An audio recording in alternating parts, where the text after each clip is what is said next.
cut it? It fell out?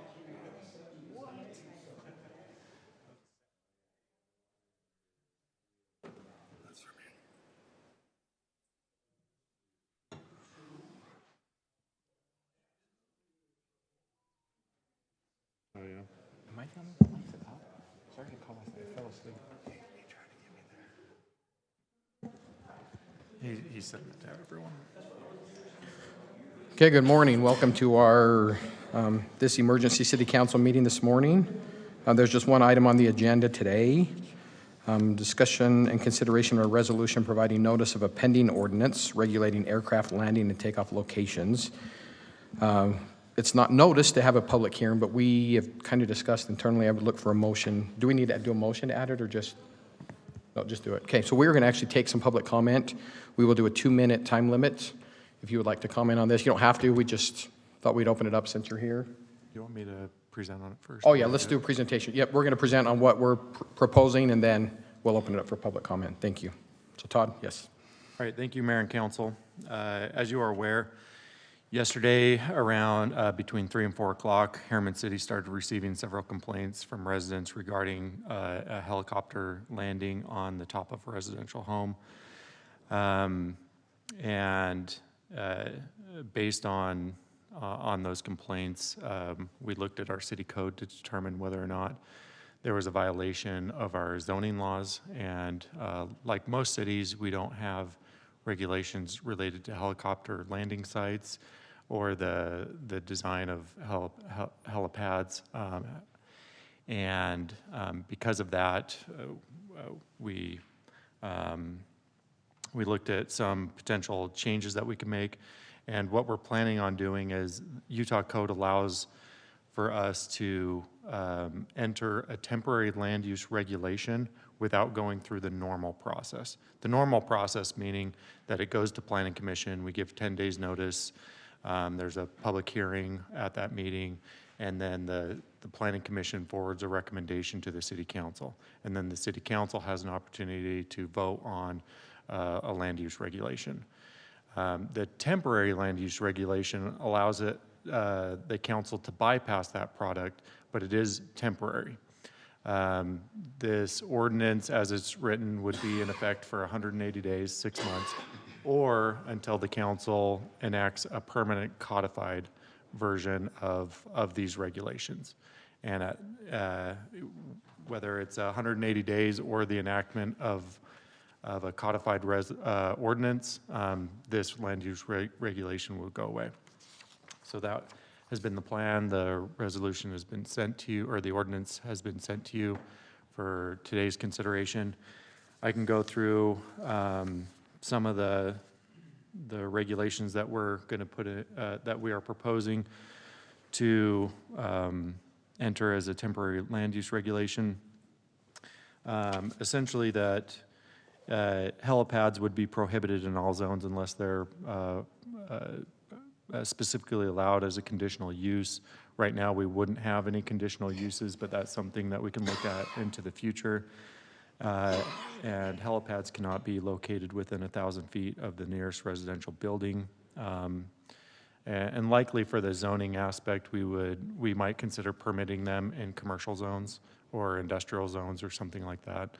But we would probably, moving forward, still prohibit them in residential zones. There would be some exceptions for emergency helicopter landing sites, like if there's an accident or an injury, something like that. We are proposing that rooftop sites are only going to be permitted for emergency use only. There would be some regulations related to the lighting of nighttime operations, and that's essentially it. And then there's some conditional use standards for the Planning Commission to consider, which we'll probably fully develop more when we go through the full process. I'm happy to answer any questions. Any questions? And I will note, I did not know we do have Councilmember Orrin online as well. So we have.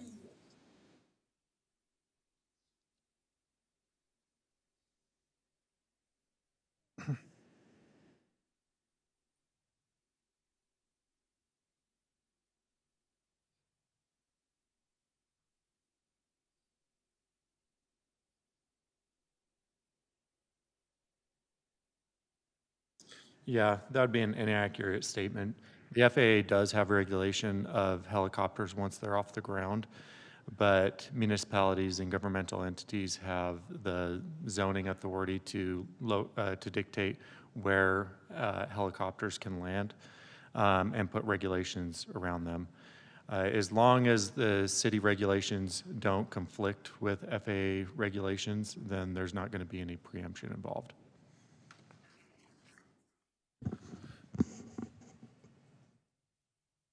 No? I think I'd rather like to hear Okay. public comment, then maybe we can have discussion. Okay, let's do it. Okay, we're going to go ahead and open for public comment. I've got two forms here. If you do want to make a comment, you can grab a form and hand it to our PD over here. So we'll start with Tanya Earl. You can just come, state your name, and you have 2 minutes. Hi, so I'm Tanya Earl. I was at home yesterday. It was about 3:30 roughly. I just picked my little girl up from school, and I was making her something to eat. And all of a sudden, I hear this crazy sound. My house is going nuts, and I look, and there's a helicopter hovering over my backyard, literally like right outside of my sliding glass doors. My little girl starts screaming, and it's this red helicopter, so I thought it was Life Flight. And I was like, are they gonna land in my yard? What is Life Flight doing? Like, it was terrifying. So I'm watching it, and it's passing my yard, and I see it heading toward that house. And we have, for months, the whole neighborhood's been like reaching out to the city saying, this guy's building a helicopter pad. He's been bragging about it to all of us. And we keep getting told, no, it's not. It's a shade structure. We're like, there's still beams, there's concrete, cranes. This is not a shade structure. So then it dawned on me, oh, is it gonna land on that house? And the city had sent out emails to us saying, if you see a helicopter approaching, you need to call 911 immediately. So I grab my phone and I start filming it, and he lands, and I'm calling 911. And then after he lands, they sit there for a minute, he circles around, comes back over my yard again, so I'm filming it, I'm talking to 911. And my house is just, my windows, everything. It was terrifying. My little girl's crying, my dogs are freaking out, and so anyways, the police came and whatever, but I just don't know how anybody in their right mind could think that you can just fly helicopters over people's homes and have their houses rattling and terrifying and kids crying. I was startled. I was shaking when I was on the phone. I'm like, I can't live like this. Like, this is like insanity, you know? And so, I don't know. So I'm like, okay, I've got to do something to stop this, because I can't have helicopters flying over my house like this. It's one thing if it's the military doing their occasional, their cross through. I understand that, but this was it was terrifying. So anyways, that's Thank you for your what I have comments, to say. Tanya. Yeah. Appreciate it. Thank you. Tanya. Okay, Tara? Tara?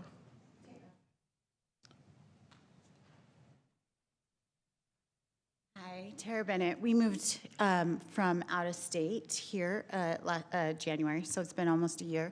When we lived in California, we bought a house, and it was, I don't know, maybe 3 or 4 blocks from a doctor's office building, and that doctor's office building had other land, and it was zoned and was going to potentially become a hospital.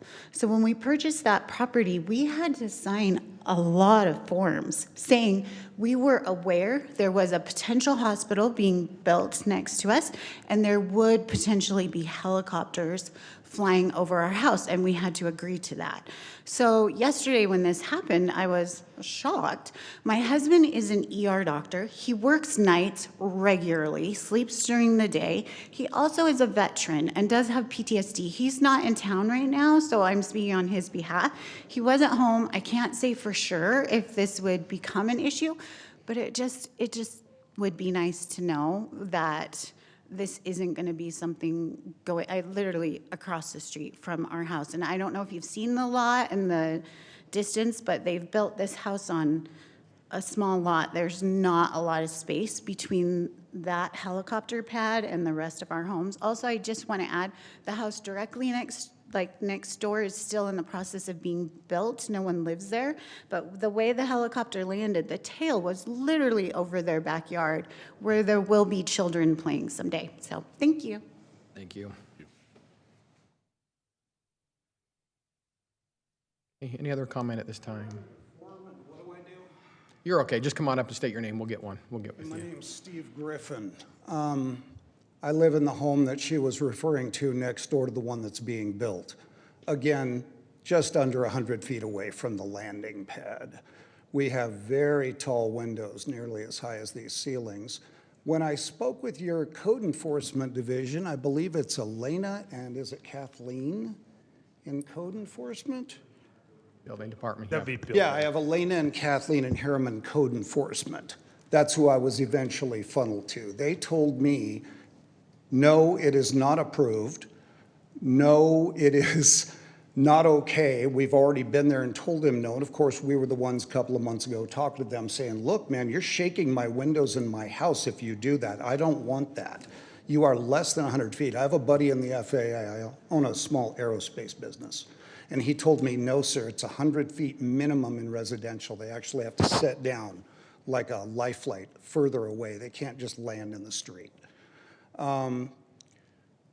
Basically, when I spoke with code enforcement, these ladies told me if you see a helicopter landing anywhere near that house and it's 2 homes away from yours, get away from the glass and dial 911. No, it's not okay. So, code enforcement, I'm sitting there going through that this morning. Let's see, we got code and we got enforcement. I understand there's no code. But if you've told someone that it's not okay to do something like have 8-foot weeds 3 feet from another structure, you enforce it. You write them a warning and then you start fining them. I get the process. I like your 1,000 feet. I think that's all I got to say. Thank you, Steve. Appreciate it, thank you.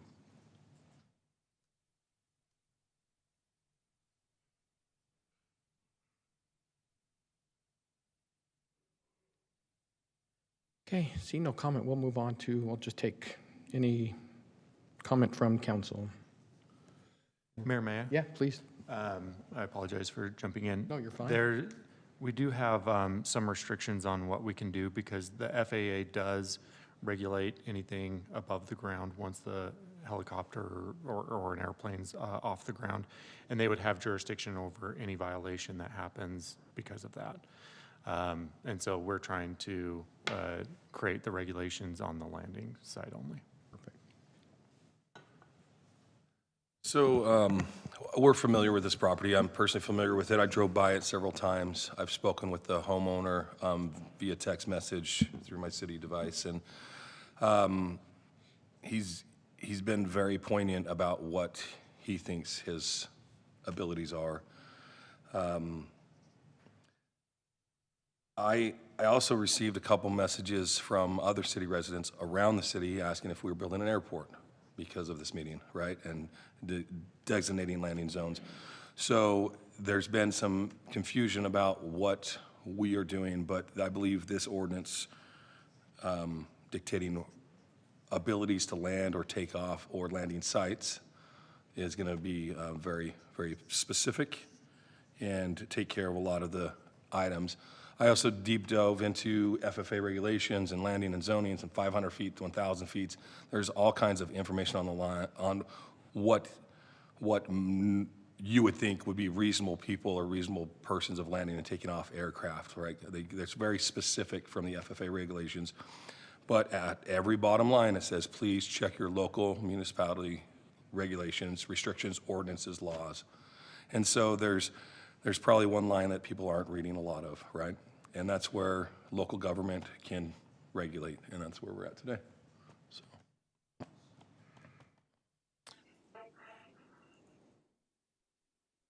Yeah, go ahead. Yeah, please.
Yeah, I would just make a comment. I think,